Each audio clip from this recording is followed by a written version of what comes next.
thanks to Trump, we've been taken back from the precipice of war a little bit. For a fact, this won't be the first time that British soldiers have been in Ukraine. If you're poking the bear, eventually that bear attacks you. And that's what we've unconsciously done to Russia. We've actually put more money into Russia than we have Ukraine since this war started, which is incredible, really.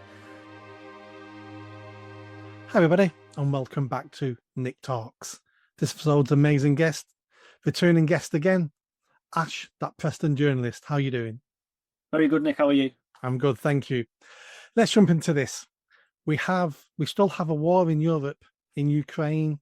We've now got our Prime Minister talking about sending British soldiers there. I didn't even know we had any soldiers. Do they have any kit? Are they paid?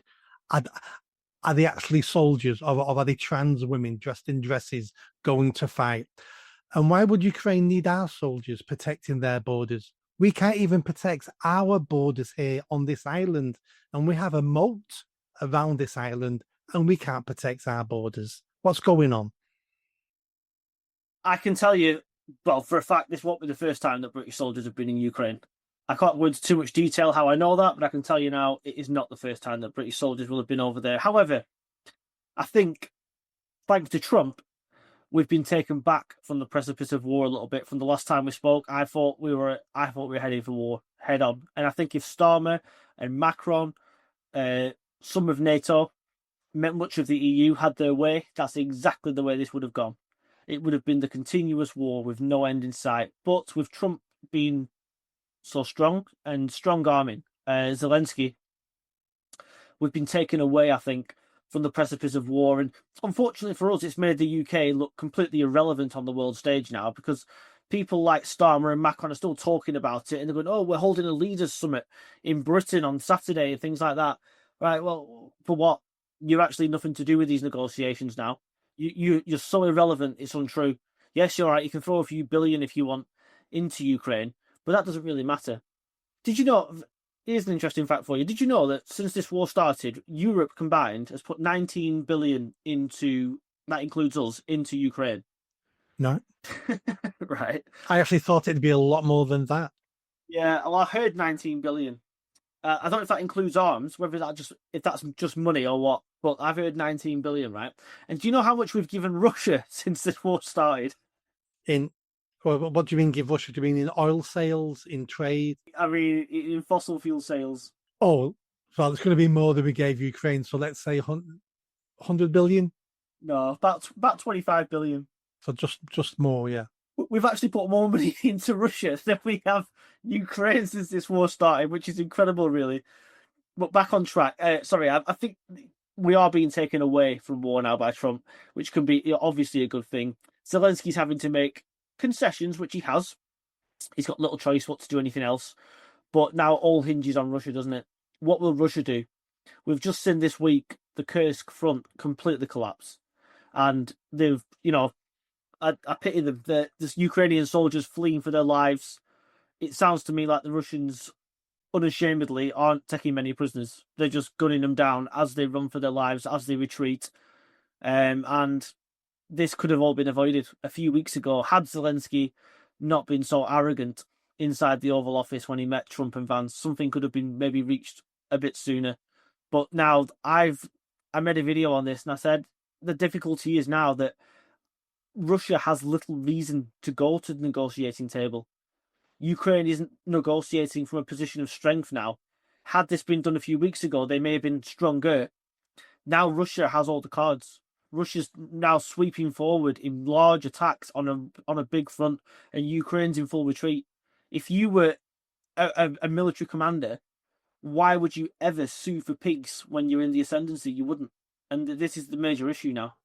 I think Russia still want to sue for peace. They're just in a stronger negotiation position than they were. Russia can't win this war. They know they can't win the war. It's cost them a fortune.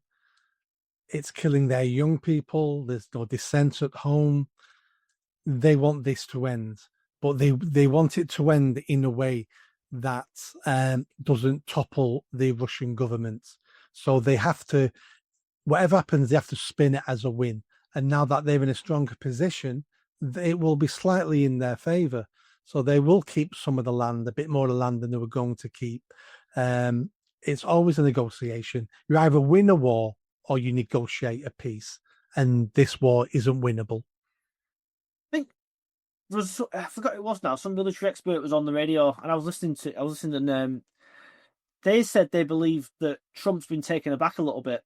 I think he thought that Putin might be easier to negotiate with, but he's not. So when the Americans came forward and said, we'll do this 30-day ceasefire, let's just, take a breath. Let's see if we can negotiate a proper peace rather than a ceasefire thing.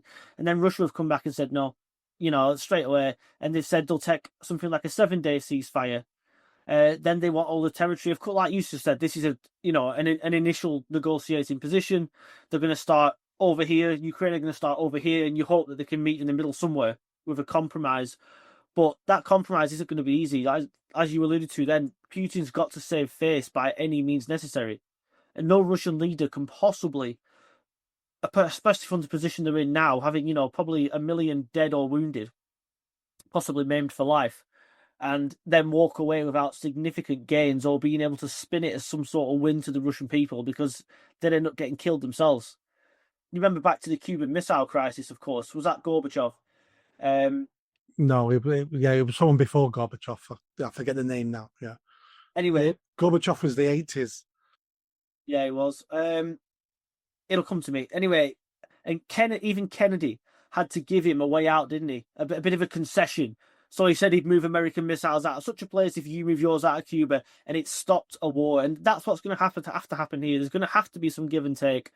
But Putin will find himself dead if it isn't spun as a win, because like you said, there's many fathers, grandfathers, grandmothers, mothers inside Russia now who will never see their sons again or their grandsons again, because they've been killed on the front lines for a war that didn't need to happen.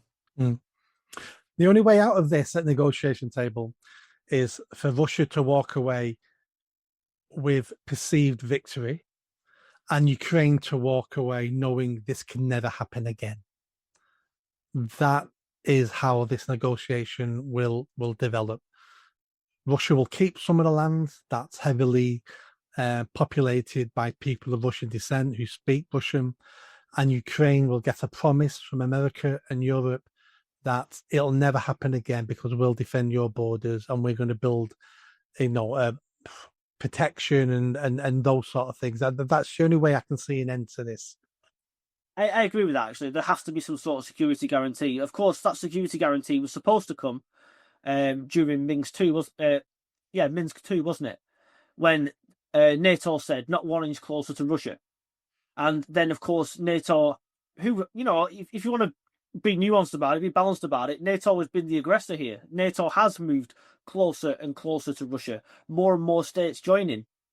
Partly because of Putin, of course. People like Sweden and Finland have joined because of Putin, because they're fearing invasion from the Russians. So that's Putin's fault himself. But Russia has also been betrayed here as well. People don't like me saying it. I've said that before. I get a lot of stick for saying things like this, but it's true. You can't just be Russia bad, Ukraine good. That's the end of it, because it simply isn't true. Russia has been betrayed. Russia has been lied to, just as Ukraine has been lied to. Of course, they were told to give up their nuclear weapons in exchange for NATO protection, and look what's happened. They've been given weapons, fine, but there's been no NATO protection as such coming forward, and Putin's not going to accept foreign troops on the border in some sort of demilitarized zone, like a North and South Korea situation. So it would have to be something along the lines of, if you try this again, then the full weight of NATO and the US, we will all come down on you, and we'll fight you in Russia or something like that. But would Putin would have to accept that? I don't see. You say if you try this again, but Putin's afraid. He says that the Ukrainians will use the 30 days to regroup and rearm, and then Ukraine are saying the same things about Russia. I think it's very likely, actually, that Putin might have a second bite at the cherry if he got 30 days to regroup. I'm not sure the Ukrainians have got much to regroup with. Yes, they've got very good drones, etc. But as far as I can tell, and what I'm reading and listening to, the professional army has been all but wiped out. So they've got no professional fighters left. I see these horrible videos on social media that are allegedly of men being dragged off the streets, dragged out of cars, etc., being dragged to the front lines, slapped with a rifle, off you go. This has got to stop. It's a meat grinder. It's a modern day. I know it's on a different scale. It's a modern day Stalingrad. This has turned into. It's an horrendous situation, and there's no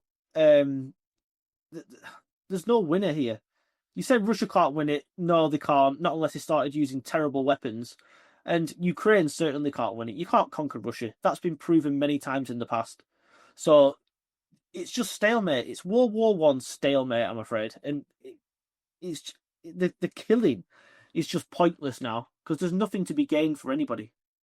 We need to understand sometimes the psyche of our enemy. So if we look at Russia, Russia has been invaded twice by Europeans, by Napoleon and then by Hitler. Russia are always skeptical of the West, and hence why they didn't want NATO and the EU creeping to their border, because they're worried the next step is you're going to invade us.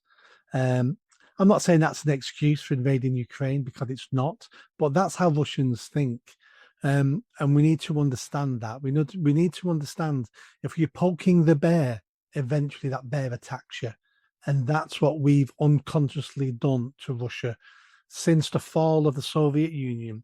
What we should have done with the Soviet Union is what we did with Germany and Japan at the end of the Second World War. We should have embraced them.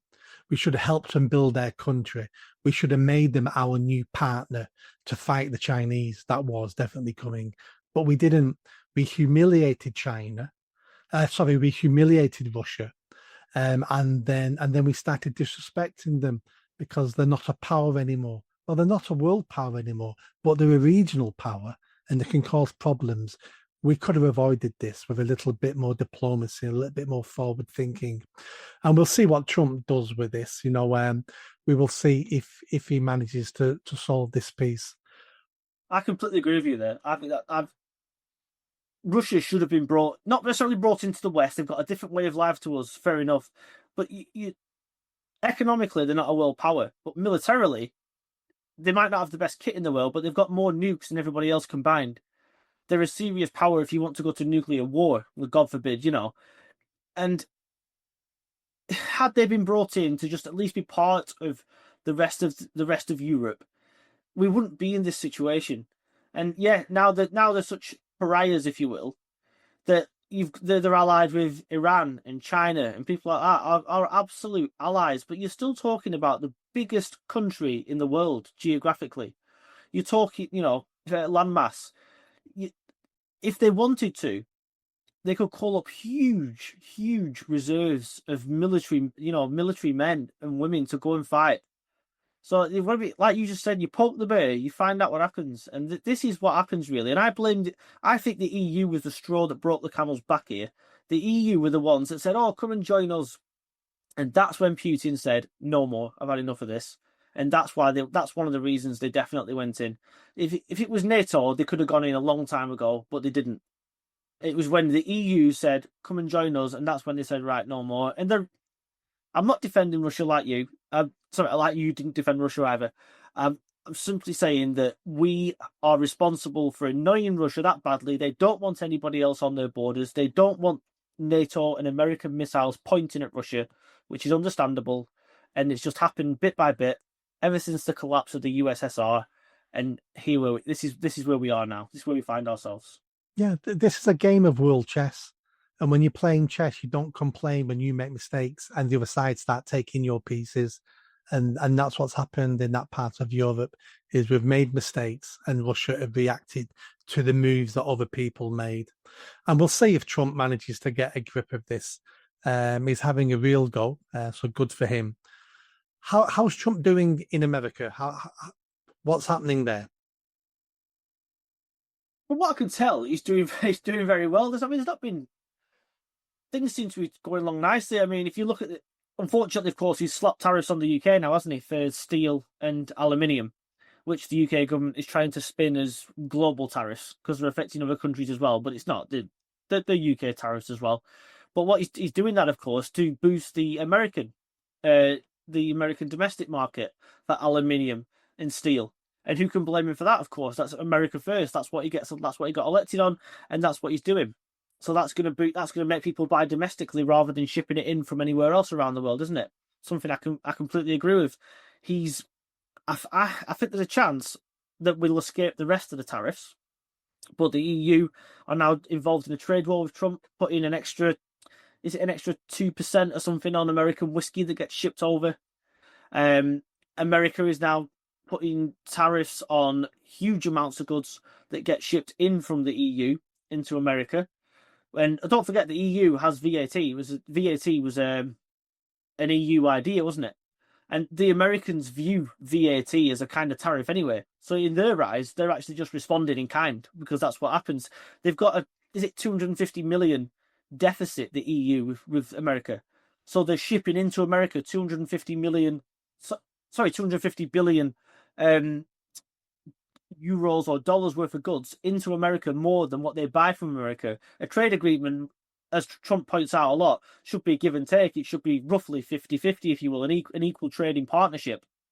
And that's why Trump's putting these tariffs on. And I think the UK will escape because we have a 15 billion surplus with America, meaning that we actually buy $15 billion more than what we put in, than what we export, to America. I think our biggest export to America is Scotch whiskey, is it not? Probably, yeah. It's one of them, I think it is. One of the biggest exports. So I think we'll be okay in that respect because we're not actually taking from America. If anything, they're taking a bit from us. But he's just putting America first with things like that, economic policies. And as far as, what's wrong with that?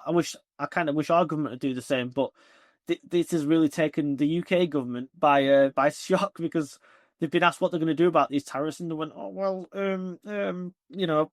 the answer is nothing. They're going to do absolutely nothing because they're too scared of angering Trump. They don't know what he'll do next." Well, all my lifetime, I've been told trade wars are bad for everybody. Now, I don't know if that's true or not. I'm not an economist. I don't read history books about the economy and stuff like that. I don't know. I just know that that's what I've been told all my life. We'll see now if trade wars are always a negative for everybody involved because Trump now and Europe are engaged in one. Will it benefit America with the America First policy? Will Europe be punished because of the trade war, or will they develop home markets? I'm interested to see what happens. Well, of course, a lot of these countries are now trying to say, "Oh well, we'll put our own tariffs on." Canada are trying to do the same thing, put more tariffs on America, etc. But the fact is, America is probably the biggest market. So why, you're actually going to be putting tariffs on someone that you ship the majority of your goods to. And this is the problem. They really can't afford to anger a country that big.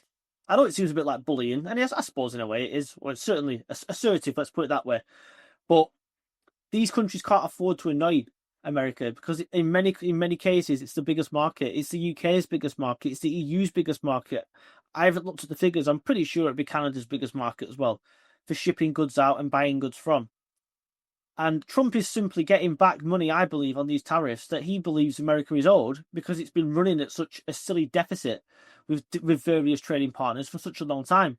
And they've not had their eye on the ball since Trump went out last time because you've had Biden and Harris who just didn't even seem to look at economics. They were happy to give American money out, as we found out from this Doge thing that Elon Musk's running, but they never actually put America first and tried to make the economy run at a profit. It didn't do bad actually under Biden, the economy, but it didn't grow. It just stagnated. It stayed the same as it was when Trump went out. And I think you're going to see a massive boom in America for jobs, for companies, different tech companies. The future over there is going to be big because you've got less corporation tax. It's a competitive country. You've got conservatives in charge who believe in free markets, and they want to get more businesses and businessmen and women over there to start up these companies and provide high-paid jobs for the taxpayers. So I'm afraid that we're going to get left behind here because we're going to get dragged in with the EU lot because that's what Storm wants to do. Probably Canada as well because, they're all a bunch of idiots, bunch of woke idiots that are really doing nobody any favours. I can't disagree with that at all. My last point with Trump is let's talk about his immigration policies. There's been some stories this week. 3 popped into my head. There was a foreigner protesting in New York. I think he's a university student. He was protesting Israel and supporting Hamas. He was arrested on the street. He's still in jail, and he's having his visa cancelled. He's going to be deported. People are kicking off about that. Then we had an English girl, young woman. She got a visa, went to America and Canada, but she was in America. They've claimed she was working illegally against her visa because she was doing free house cleaning, free babysitting for accommodation, and she wasn't allowed to do that on her visa. She's been arrested. She's a vegan. She's living on beans in some crappy jail somewhere. And the third one I read today. Do you remember a film called American Pie? Yeah, I love those films. Well, one of the actresses in that film is not an American citizen, and she crossed the border the other day with a dodgy visa. She's been arrested and held, and she's in a jail waiting to be processed. So Didn't hear that. Yeah, so his rhetoric on immigration isn't just about black and brown people. It's not just about people illegally crossing the border. It's about everybody. It's about law and order. It's about you get a visa to come to this country, you obey that visa. Otherwise, you're arrested and you're deported. And we need more of that across the Western world. Yeah, what's wrong with that? Exactly. Just enforce the law. If you're going to another country, let's say you go to Saudi Arabia or Pakistan or something, and you go against their rules, see what happens to you. You won't just get deported, you'll be chucked in one of their horrible rat-infested prisons for quite a while. Then, if you're lucky, eventually you'll get deported.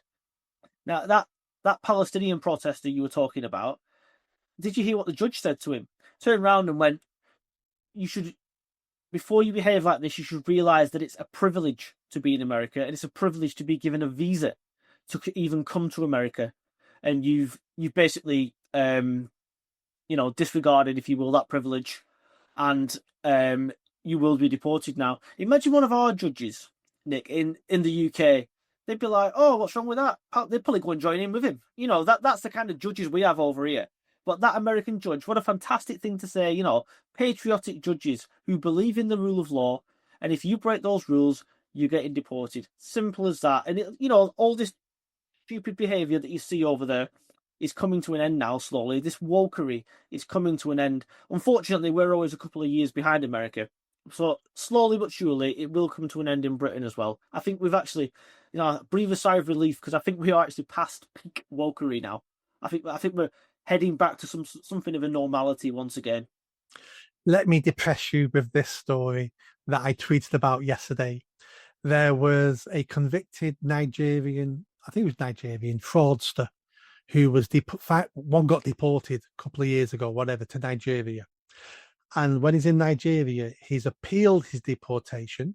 It's been seen by a British judge, and a British judge has judged that he can come back because deporting him has depressed him in his own country. So now he's going to come back. He's a convicted fraudster in this country. So even when we deport people, and there's only 9 of them a year we deport, but when we finally deport someone, they appeal. They probably use taxpayers' money to lodge their appeal, and then it goes in front of a judge. You go, "Oh, you're depressed, are you? Come back." I'm beginning to think that these court cases are created just to troll us, just to lower our morale, and just to kill us mentally. Because that one yesterday, I couldn't believe. Oh no, that's up there with the chicken nuggets, isn't it? It's just incredible, some of the crap that come out of in these courts. It'll be flown back here on taxpayers' money as well. I bet that'll be paid for, some business class flight back to this country. What I would have used taxpayers' money for, I said, all right, I'll tell you what, your husband, your father, whatever is depressed. So what we're going to do is stick you lot on the plane, and you can go and be reunited in that other country. Where was it now? I think it was Nigeria. Nigeria. Right, well, I just said, right, okay, well, you can all be reunited back in Nigeria, and the taxpayer will pay for that. We'll stick you on a flight there, no problem. One-way flight, see you later. This right to family life clause in this stupid ECHR is the worst clause. We need to leave the ECHR as soon as possible. And we've got nobody with any guts that's willing to do it or say it. Yeah. And did you read about the Ugandan woman living in London? I think she was studying law. and she's a judge in Uganda.